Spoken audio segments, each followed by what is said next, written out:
So if you watched my last video on the Stoic tribe, this video I'm going to focus on recovering from being stoic. No more being stoic. If you want to get laid, don't be stoic. recovering from, oh, kind of what hit me with this was there's a guy I like on YouTube. It's a thinking atheist, Seth. I like him. I think he does well. And he was on this YouTube, another guy's YouTube channel as a guest, and it was called Recovering from Religion. And I went, oh, come on, man. I mean, he'd be recovering from everything. So recovering from religion, recovering from, these are just a few that I found: narcissistic abuse, breakup, burnout, depression, porn addiction, alcohol, divorce. That's just a few, okay? Just a few. But the religion one, I just think hit me on the fact of, because I was raised in a Christian family, but I've always questioned religion. Even as a little girl, I've always questioned religion. And I stepped out of the religion. I stepped out of believing in God. And you want to take labels, you want to call me an atheist, agnostic, whatever. But it was not a big deal. So I just don't really, it's like the whole group mentality. Like, we have a problem and we have to create a self-help group for it and recover from it. So, and I guess maybe in Catholicism, that could have been a major, brain washing atmosphere, when and getting out of that is really hard because your family is so conditioned into it, right? But even still, you're still an individual. You make your own choices, and they just either have to accept it or they don't. Really, I don't really understand why we have to have a recovering from group over religion. You don't believe it anymore. You just don't believe it anymore. You stop holding hands at the table and praying over your dinner, whatever. But all the things, and I even think George Carlin probably did a skit on this. George Carlin, I just love him, miss him horribly. He would be having a field day right now, wouldn't he, in the world that we're living in? But I had done a video about my alcohol withdrawal, and I haven't had a drink in 4 years. Big deal, okay? I mean, like, seriously, it was a big deal 4 years ago, though, because I really didn't have any clue. I just did the video sharing my experience that I've had a huge response on, and it was just sharing my experience about how I really almost died from it, okay? Good thing I ended up in the hospital because of my pancreas. But what had happened was my pancreas was, what do you call it, disease damage from the alcohol. And when I went into the hospital from that pain, I went into alcohol withdrawal. That's what put me into a forced coma for 8 days because of the alcohol withdrawal. And it was 3 weeks that I went through this. When I came out of the hospital, I had to learn how to walk and talk and go through all that. It was pretty traumatic. And I'm laughing about it because it was an experience that's done, it's over with, and I learned from that. But I lived as a drinker and never in my mind had any clue what it was doing to my brain. And I was just amazed, honestly, what alcohol does to your brain. So I just did my own video sharing that experience. And a lot of the comments were, you're helping others. And I really question that, because I don't really think it does help others, because it's just a relatable thing that they too are recovering alcoholics or recovering from porn addiction. And you get into this group mentality that we all suffer from the same addiction to something, and it's all relatable. And we all share our stories. Now, I never went to AA, nothing. Seriously, I came out of the hospital and I never touched anything again. Why? Because it was stupid to do so. And the pain was so incredible, I'd never ever want to go through that pain again. But because that was something that I left behind. So you move on. And I don't want to knock people that do that, because I really feel like there's a lot of people that are alone and that they need those group things. But to me, it's when it becomes every little tiny damn thing that you can literally probably work through and figure out on your own, or with help from other people, just friends. But when we create these groups, you're looking at me in a weird way. Oh, okay. Yeah, I didn't know if you had a disagreement with that. No, I just wondered if you were still recovering from alcohol. Or if you recovered. Did I recover from it? I'm recovered. I'm recovered, and I'm recovered from religion, not Because being religious. don't they tell you that you're always recovering? There's no, a recovering alcoholic is always a recovering alcoholic. Yeah, they do. They do. That's the thing. They So say you that. can never be recovered. Right. And I think that's probably with every single one of these, that you never leave it, that you're always recovering. And that's why you have the reoccurring groups. You have to go to your AA meeting, you have to go to your gathering of all people that do have these things. Once you're that, you're always that. That's what they say. And I don't agree with that at all. Do you? No. No. Well, your brother was an alcoholic. Yeah. You know, and we had that, how Mike and I met actually was, had a really, really good talk about being called, hi, the first thing you say, hi, I'm an alcoholic. It's like, why are you labeling yourself that way? Why would you give yourself that? Instead, yeah, I drink too much and I need to slow down or I need to stop. I don't really think alcohol is a problem. I think it's the overconsumption of the alcohol. I mean, I personally think it is toxic though. I'll never drink again just for that reason. But it's like any kind of behavior. Well, yeah, you could say, I did it. I did it with, let's see, went around telling everybody I'm a truck driver. And I drove truck for 30 years until I realized that that's just something I did. That's not who I was. And then I quit. Right. Now I'm not a truck driver. He doesn't look like a truck driver. Okay. What is it, really? Isn't it people? Well, it's the people that do that. It's the propaganda. It's things that get pushed, what they keep pushing out there. And then you crash. Gambling, I mean, that's another addiction. People are recovering, they have these addictions or whatever. So drinking is socially acceptable and it's cool and it's awesome, so you do it. And then, you know, so it kind of comes into like you all kind of enjoy each other's dysfunction. People enjoy each other's trauma and stories. Well, they're all in it together. They're all in it together. And they still like to say it instead of like, hi, I'm Schelli. I'm an alcoholic, you know, or hi, I'm not that. Maybe it's changing, rewiring your brain, but it is on the, there's just so much out there anymore, you know, with depression or, you know, and I hear more and more, I mean, all the time, this, I'm off my meds, I'm on my meds, I'm on meds. It's like, what are you on meds for? I mean, what are you even on meds for?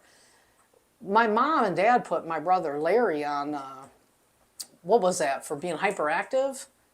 Ritalin? Ritalin, when he was a little kid, and they ended up taking him off it right away. It's like we constantly want to change or control somebody's behavior or what's not, you know, so he was always a hyper kid, but just let him be a hyper kid. Or he doesn't have his concentration. He's not concentrating. He's daydreaming. Or Do you think there's any recovered narcissists out there? recovering, yeah, that was on here right here. Narcissistic abuse, though, recovering from a narcissistic abuse. No, I mean from being a narcissist. Narcissists don't know that they're recovering from narcissism because they won't own that. They don't admit that they're narcissists. Oh. So if you don't admit you're an alcoholic, you're not an alcoholic. Right. So you have to admit. Right. Right. Right, and they have, you know, the porn addiction. I mean, just like sex. But you're paying for it. You're certainly paying for it. But I suppose the religion one just kind of hit me. And just for the fact that I just think it's just like, why do we need to recover from that? It would be like just deciding you don't want to hang out with this group anymore. I don't want to go to church. I don't want to believe in this. I'm going to choose this direction for a while.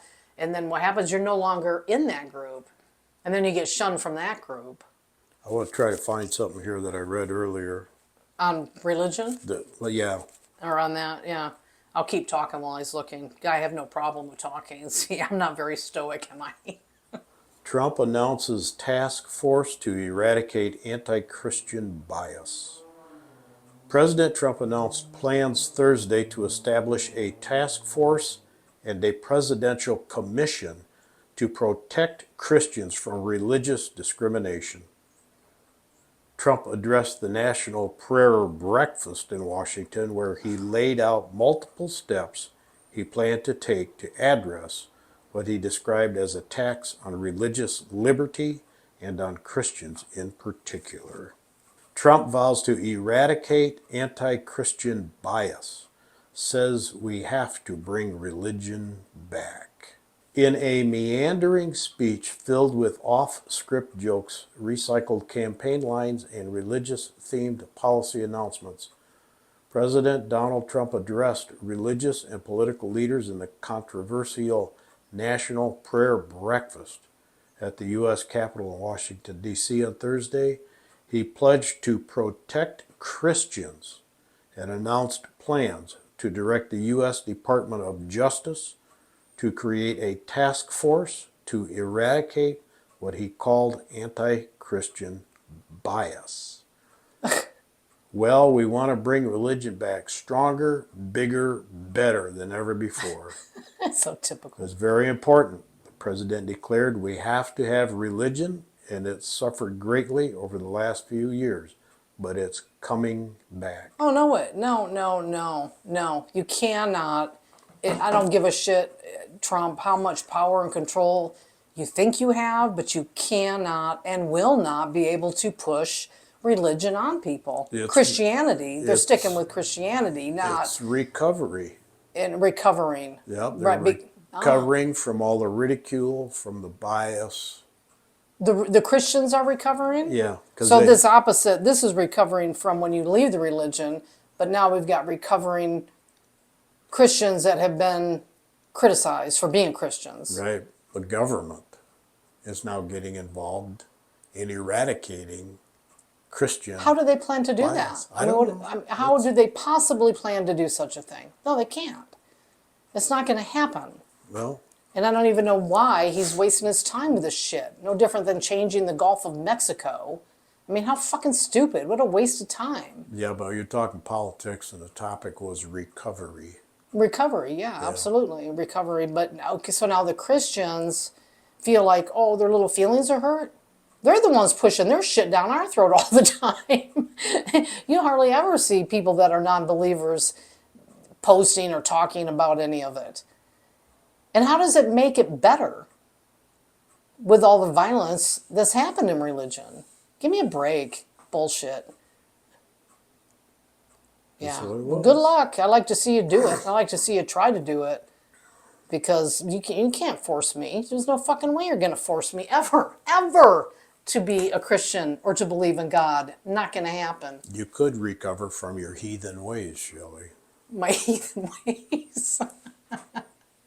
I need to recover. You want to go? You want to go have it?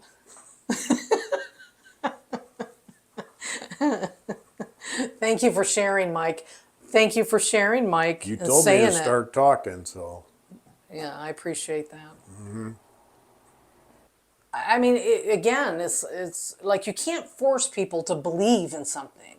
I mean, once you have opened your mind and really explored all different things, not just, I mean, all different religions, all of it, and you come to the realization it's just all man-made, but again, it's because people need to have something to believe in to give them comfort. It would be same with drinking. We can't just take on this world. We're terrified of death. We don't want to die, so we make believe that, well, we're just going to go to heaven. You know, I can't get through this day. I need to have a drink. I need to calm my nerves, so I'm going to drink. Or I'm bored to death. I'm going to go to the casino. I'm going to gamble my $5 away and be broke. Or I'm all alone in this world because my stoic tribe isn't backing me. I can't find a woman, so I'm just going to whack off, and I got now addiction with masturbation. It's just everything is a problem. And we always have a solution. instead of just embracing what is. That yes, you're going to die, and yes, there's going to be shit in your life, and yes, things are going to happen, and then why do we have to keep running to things or away from it? Maybe it's more away from it.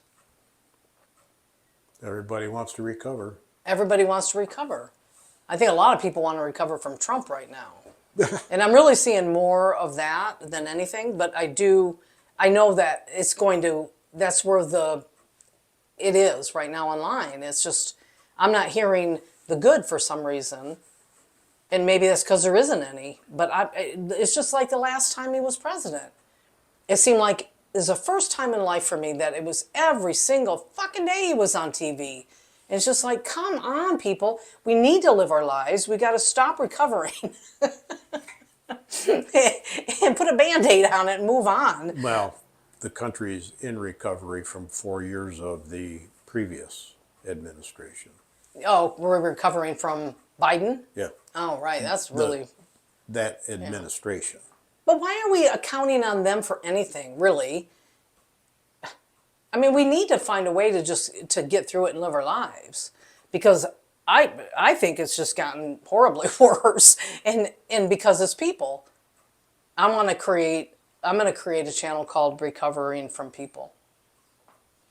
Yeah, just everyday people. I mean, seriously, I'm like as about as social as they get, and I am just so sick and fucking tired of people, honestly.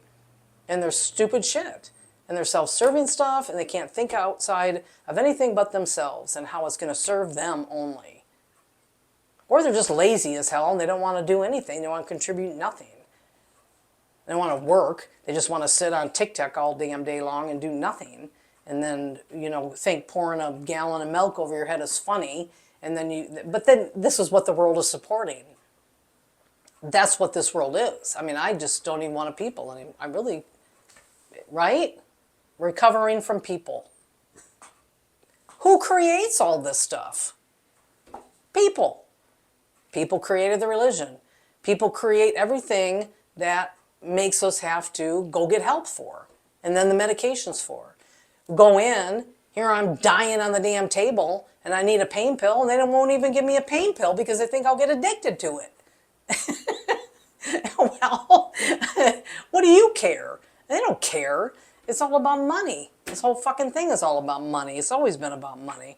Anyway, I'm going off topic. So that's where I wanted to go with it. This whole recovering from shit. Just maybe don't label it. Don't label yourself with all that. But I'm not going to do even advice. Figure it out. I just think it's hilarious. It is funny. I'm recovering from religion. God, please help me recover from religion. Dear God, please help me. All right, just saying it.